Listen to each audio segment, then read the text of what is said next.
The Buccaneers have one of the toughest opening stretches of any team in the NFL this season, and it looks like things are about to get slightly tougher, because they're not going to have their starting quarterback. According to ESPN.com, the NFL is planning to suspend Jameis Winston for the first 3 games of the season for violating the league's personal conduct policy.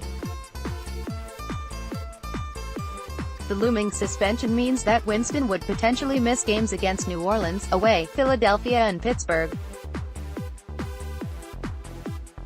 However, ESPN was careful to note that the circumstances surrounding the suspension could lead to an increase or decrease of the 3 games. Also, ESPN noted that Winston has yet to be informed of the potential suspension. The Buccaneers quarterback has been under investigation by the NFL for the past 7 months over an incident that allegedly occurred more than 2 years ago. Back in November, an Uber driver alleged that Winston grabbed her crotch while the two were waiting in the drive-thru of a Mexican restaurant in Scottsdale, Arizona on March 13, 2016. The driver told BuzzFeed News that Winston reached over and just grabbed my crotch. The driver also added that Winston kept his hand in place for 3 to 5 seconds and didn't remove it until she asked him, "What's up with that?" Winston has denied the accusations. "I believe the driver was confused as to the number of passengers in the car and who was sitting next to her," Winston said in November. The accusation is false, and given the nature of the allegation and increased awareness in consideration of these types of matters, I am addressing this false report immediately." After the accusations came out, Eagles cornerback Ronald Darby quickly jumped to Winston's defense.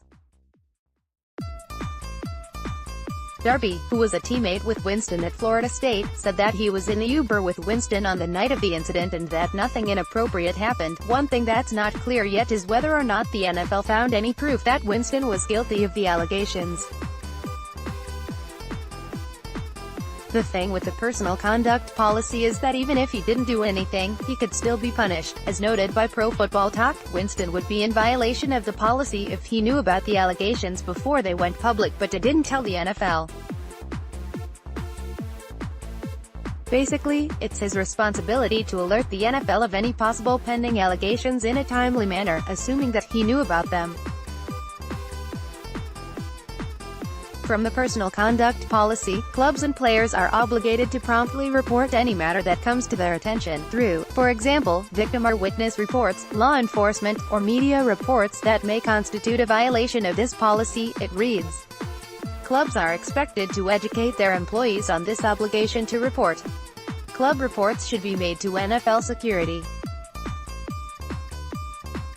Failure to report an incident will be grounds for disciplinary action, based on the fact that Winston allegedly had his Uber account suspended in March 2016 following the incident. He could have relayed that fact to the NFL, and the league could have looked into it then." Jeff Cameron, an ESPN radio host in Tallahassee who attended Winston's draft day party in 2015, reported on Wednesday that Winston's camp was expecting a suspension. "What he'll be suspended over is a failure to report, and that's frustrating," Cameron said Wednesday, via Joe Bucs Fan.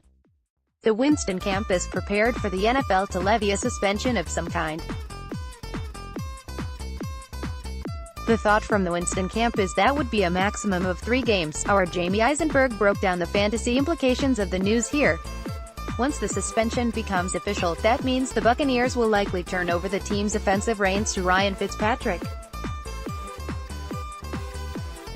The veteran quarterback, who went 2-1 as the Bucs starter while Winston was out with an injury last season, resigned with the team in March and will likely be their Week 1 starter against New Orleans. Of course, it might not matter who the quarterback is for the Bucs during their first 3 games of the season. According to NFL research, Tampa will be facing the toughest first 3 games of a season that any team has ever faced in the Super Bowl era. The good news for the Buccaneers is that there doesn't seem to be a huge drop-off in projected wins with Fitzpatrick starting in place of Winston. According to the computer over at Sportsline, the Bucs' projected win total went from 6.3 with Winston to 6.0 with Fitzpatrick. The team's chance of making the playoffs also took a small hit with the suspension, going from 9% to 6%.